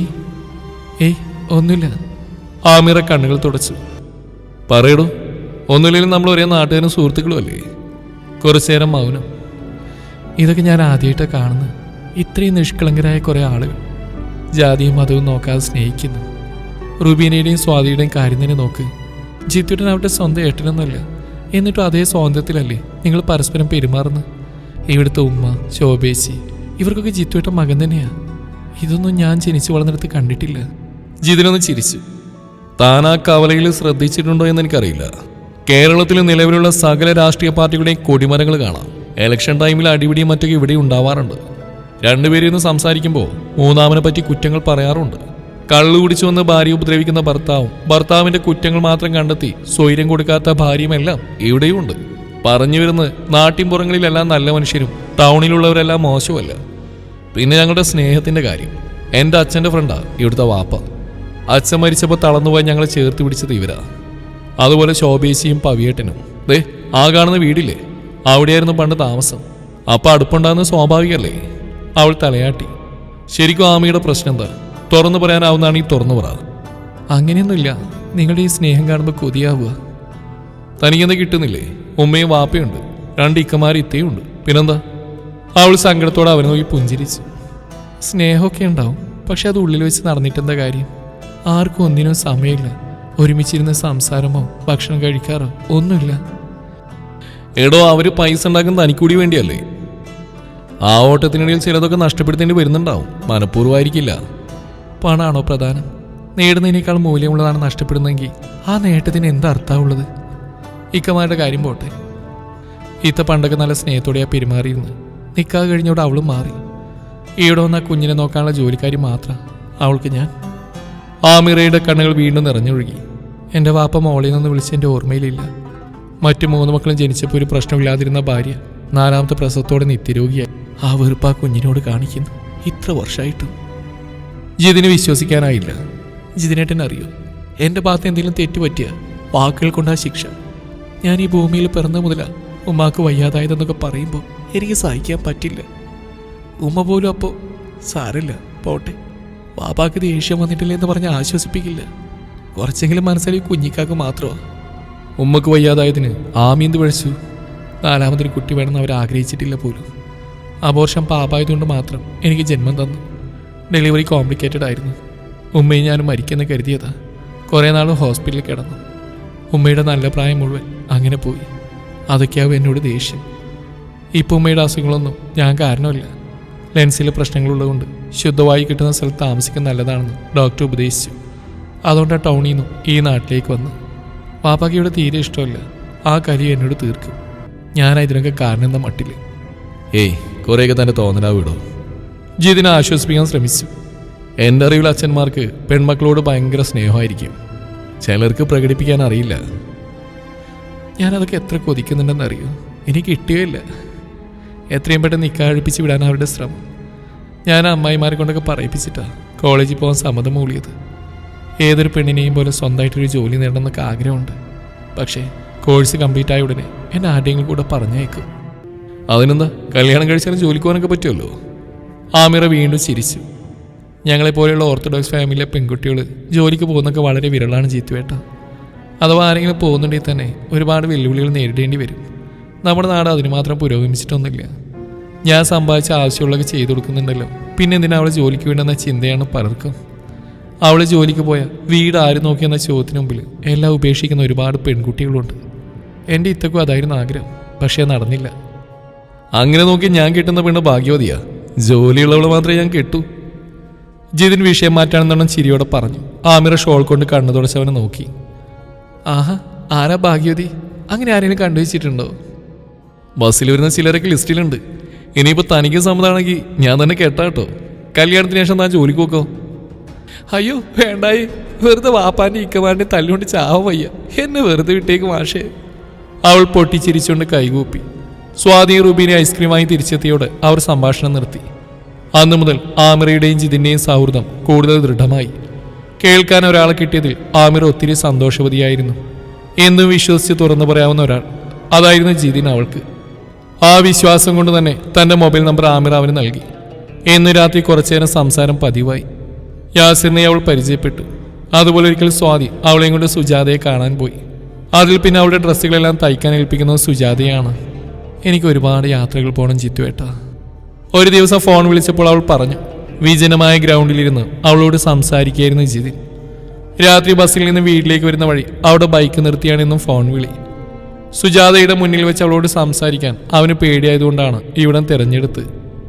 അറിയാത്ത നാടുകളിലൂടെ ആരെയും ഭയക്കാതെ പുതിയ ലോകത്തിൻ്റെ പുതിയ കാഴ്ചകൾ എന്തൊരു രസമായിരിക്കും. എൻ്റെ കോളേജിൽ കുറച്ച് നാളുമ്പോൾ ഒരു പെണ്ണു വന്നിരുന്നു. എമിറാത്തിയാണ്. എന്തോ പ്രൊജക്റ്റ് വർക്കിൻ്റെ ഭാഗമായിട്ട് കേരളത്തിലെ കോളേജുകൾ സന്ദർശിക്കുന്ന ഞാൻ പരിചയപ്പെട്ടു. അവർ പോകാത്ത രാജ്യങ്ങൾ കുറവാണ്, അതും തനിച്ച്. കേട്ടപ്പോൾ അസൂയ തോന്നി. ഞാനൊക്കെ അങ്ങനെ പോവാറ് സന്തോഷ് ജോർജ് കുളങ്ങരയുടെ കൂടെയാ. അങ്ങേരുടെ സഞ്ചാരം പ്രോഗ്രാമിൽ. അങ്ങനെ വിദേശത്തൊന്നും തന്നെ കൊണ്ടുപോകാൻ എന്നെ കൊണ്ട് പറ്റില്ല. ഒരു ദിവസം നമുക്ക് എല്ലാവർക്കും കൂമമലയുടെ മുകളിൽ പോവാം. അവിടെ എന്താ കാണാനുള്ളത്?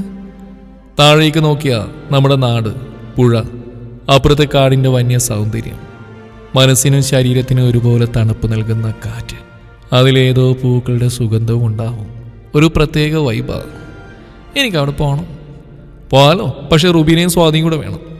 തന്നെ മാത്രമായിട്ട് കൊണ്ടുപോകാൻ പറ്റില്ല. നാട്ടുകാർ വേണ്ടാത്ത കഥയുണ്ടാക്കൂ.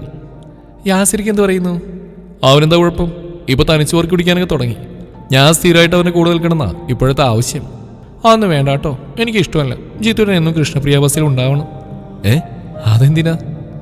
ദിവസവും സംസാരിക്കുന്നില്ലേ, പിന്നെന്തിനാ കാണുന്നത്? പെയിന്റിംഗ് ആണെങ്കിലും ഇവിടുന്ന് കാണാമല്ലോ. താൻ ഇടയ്ക്കിടെ ഇങ്ങോട്ട് വരാറുണ്ടല്ലോ. പോരായിട്ട് എന്തെങ്കിലും തയ്ക്കാനുണ്ടെങ്കിൽ എൻ്റെ വീട്ടിലും വരാറുണ്ട്. ശരി, വേണ്ട. ജിത്തുവിനെ പെയിന്റ് പണിക്കാനെ പോയിക്കോ. എനിക്ക് ആരെയും കാണണ്ട. നാളെ മുതൽ ഞാൻ ബസ്സിൽ വരുന്നില്ല, അവൾ വാശിയോടെ പറഞ്ഞു. ആമി? മറുപടിയില്ല. ആമി? വീണ്ടും അവൻ വിളിച്ചു. എന്താ? അത് തന്നെയാ ഞാനും ചോദിക്കുന്നത്, എന്താണെന്ന്. ഒന്നുമില്ല. പറയടി, നീ എന്നോടല്ലേ എല്ലാം പറയാറ്, പിന്നെന്താ? കുറച്ചു നേരം നിശബ്ദത. എനിക്കും അറിയില്ല ജീത്തുവേട്ട. ബസ് സ്റ്റോപ്പിൽ നിൽക്കുമ്പോൾ ആ വളവ് തിരിഞ്ഞ് നിങ്ങളുടെ ബസ് വരുന്ന കാണുമ്പോൾ തന്നെ മനസ്സിനൊരു സന്തോഷമാണ്. അതിൽ കയറി ടൗണിലെത്തുമ്പോൾ കൂടെ ആരോ ഉള്ളൊരു ഫീല്. അതെങ്ങനെ പറഞ്ഞ് മനസ്സിലാക്കുമെന്ന് എനിക്കറിയില്ല. ജിതിനൊന്ന് മോളുക മാത്രം ചെയ്തു. അവൾക്കുള്ള അതേ ഫീല് അവനുമുണ്ട്. രാവിലെ ഉണരുന്ന പോലും അവളെ കാണാമല്ലോ എന്ന സന്തോഷത്തോടെയാണ്. കോളേജിൻ്റെ അവധി ദിവസങ്ങളിൽ ജോലിയെടുക്കാൻ താല്പര്യം ഉണ്ടാവാറില്ല. ബസ്സിൽ അവളെന്നും അവൻ്റെ എതിരെയുള്ള സീറ്റിലുണ്ടാവും. ഓരോ സ്റ്റോപ്പ് എത്തുമ്പോഴും ലെഫ്റ്റ് സൈഡ് മിറർ നോക്കുന്നതെന്ന മട്ടിൽ അവളെ നോക്കും. ഓരോ ദിവസം അവൾ ധരിക്കുന്ന ഡ്രസ്സ് പോലും അവന് മനഃപ്പാഠമാണ്. ബസ്സിൽ വെച്ച് സംസാരിക്കേണ്ടെന്ന് അവൻ തന്നെയാണ് അവളോട് പറഞ്ഞത്. പക്ഷേ സ്റ്റാൻഡിൽ ഇറങ്ങുമ്പോൾ അവൾ സമ്മാനിക്കുന്ന ആ പുഞ്ചിരി മാത്രം മതി ഒരു ദിവസത്തേക്കുള്ള സകല ഊർജ്ജം അവന് ലഭിക്കാൻ. സോറി ജിത്തുവേട്ടാ. ആമി, ഞാനും ചോദിച്ചോട്ടെ, ശരിക്കും നമുക്കിടയിൽ എന്താ? വെറും സൗഹൃദം മാത്രമാണോ? ജിത്തുവേട്ടന് എന്ത് തോന്നുന്നു? അറിയില്ല, പക്ഷേ സ്വാതിയോടും റുബീനയോടുള്ള ഇഷ്ടമല്ല എനിക്ക് നിന്നോട്. അതിൻ്റെ പേരൊന്നും എനിക്കറിയില്ല. ജിത്തുവേട്ടനോട് പ്രണയമാണോ? അവൾ പെട്ടെന്ന് ചോദിച്ചു. അത് അങ്ങനെ ചോദിച്ചാ പറഞ്ഞോ, കുഴപ്പമില്ല. എനിക്കിതുവരെ ഒരു പെണ്ണിനോടും പ്രണയം തോന്നിയിട്ടില്ല. എൻ്റെ ലോകം എന്ന് പറയുന്നത് വളരെ ചെറുതാണ്. പക്ഷേ നിന്നോട് എന്തോ ഒരു... ആമിർ അവൻ്റെ വാക്കുകൾ കേട്ടിരിക്കുകയാണ് അത്യന്തം ആകാംക്ഷയോടെ. സ്വന്തമാക്കാൻ കഴിയില്ലെന്നറിഞ്ഞിട്ടും നമുക്ക് ചില ഇഷ്ടങ്ങൾ തോന്നാറില്ലേ? ചിലതൊക്കെ നമ്മുടെ മനസ്സിൽ കയറി കൂടാറില്ലേ? അതുപോലെ എപ്പോൾ മുതലാ ഞാൻ ആ മനസ്സിൽ കയറി കൂടിയത്? നിന്റെ വീട്ടിൽ പണിക്ക് വന്ന ദിവസം ടെറസ് വൃത്തിയാക്കാൻ മുകളിലേക്ക് കയറുമ്പോഴാണ് നിന്റെ പാട്ട് കേട്ടത്. നീ തിരിഞ്ഞപ്പോൾ ആ കണ്ണുകൾ, അതായിരുന്നു ഞാൻ ആദ്യം കണ്ടത്. ശരിക്കും ആ നോട്ടത്തിന് മുമ്പിൽ ഞാൻ തളർന്നുപോയി. അന്ന് ഞാൻ ഉറങ്ങിയിട്ട് പോലുമില്ല. പിന്നീട് അടുത്തറിഞ്ഞപ്പോൾ ആ ഇഷ്ടം ഒത്തിരി കൂടി. ഒരു നാൾ പോലും നിന്നെ കാണാതിരിക്കാൻ പറ്റുന്നില്ല. എനിക്കറിയാം ആമി ചെയ്യുന്ന തെറ്റാണെന്ന്. നിന്നെ ഒരിക്കലും സ്വന്തമാക്കാൻ കഴിയില്ല. അതുകൊണ്ട് ഉള്ളിൽ തോന്നി ഇഷ്ടം കുഴിച്ചു മൂടാൻ ശ്രമിച്ചു.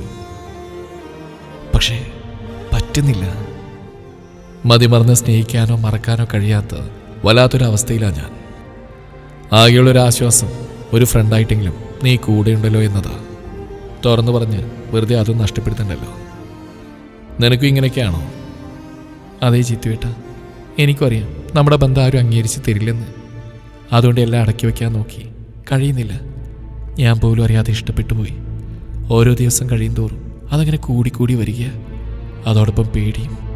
മറ്റുള്ളവരെങ്ങനെ പ്രതികരിക്കുന്ന ഓർക്കുമ്പോൾ ഇപ്പം തന്നെ വിറക്കുക. പക്ഷേ എനിക്ക് മറക്കാനൊന്നും പറ്റില്ല. ഇത്രയും കാലത്തെ ജീവിതത്തിൽ ഞാൻ പറയുന്നെല്ലാം ക്ഷമയോടെ കേട്ടിരുന്ന ചിത്തുവേട്ട മാത്രം. സ്വാതിയും റുബീനെയും കൂട്ടുകാരാണെങ്കിലും അവർക്ക് പലപ്പോഴും എന്നെ മനസ്സിലാക്കാൻ പറ്റാറില്ല. പണ്ട് സ്കൂളിൽ ലളിതഗാന മത്സരത്തിന് കിട്ടിയ സമ്മാനം അത്രയ്ക്ക് സന്തോഷത്തോടെ അഭിമാനത്തോടെ വീട്ടിൽ കൊണ്ടുവന്ന് കാണിച്ചപ്പോൾ എല്ലാവരും പരിഹസിക്കുകയാണ് ചെയ്തത്. അതിനുശേഷം ഞാൻ ഒന്നിലും പങ്കെടുത്തിട്ടില്ല. ഒരിക്കലെന്തോ പണിയെടുക്കുന്നിടെ ഞാൻ അറിയാതെ വെറുതെ പാടിപ്പോയി. ഉറങ്ങാൻ വിടുന്നില്ലെന്നും പറഞ്ഞ് വാപ്പ വഴക്ക് പറഞ്ഞു. അതിനുശേഷം മൂളിപ്പാട്ട് പോലും പാടാറില്ലായിരുന്നു.